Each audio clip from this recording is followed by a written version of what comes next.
In today's video, I'm going to teach you how to use Figma Frames and Autolayout.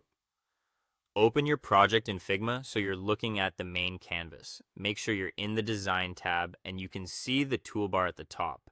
If your canvas feels cramped, zoom out a bit so you have room to draw. We'll begin by creating a structure that keeps everything tidy and responsive as your design grows. Look for the Frame tool in the interface and click it to add a frame to the canvas.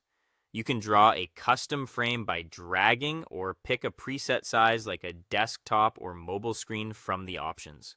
Frames act like containers or artboards. They define the boundaries of a screen or component, give you precise control over positioning, and make exporting straightforward. Rename your frame to stay organized and resize it by dragging the edges if needed. You can also nest frames inside other frames, which becomes powerful when building layouts with headers, sidebars, or cards that need consistent spacing. In short, frames are essential because they provide structure, enable responsive behavior through constraints, and serve as the foundation for prototyping and developer handoff. Next, add a text layer and set it to auto layout. Create your text with the text tool, type a label, then select that text and apply auto layout from the right sidebar. When you do, Figma wraps the text in an auto layout frame that automatically sizes to the content. Choose a vertical or horizontal direction depending on how you want elements to stack, and set padding so there's comfortable space around the text.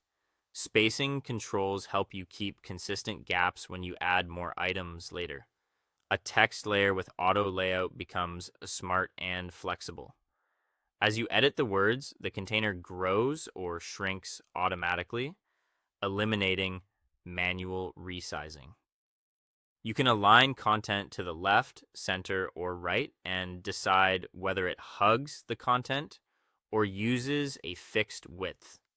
This is perfect for elements like buttons, badges, and tags because padding and spacing stay consistent no matter the label length.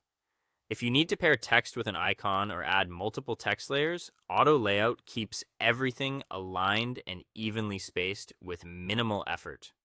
It also plays nicely with components so variations stay consistent across your design system. That's it. You've placed a frame to structure your canvas and turned a text layer into a responsive element using auto layout. Congratulations and happy designing. And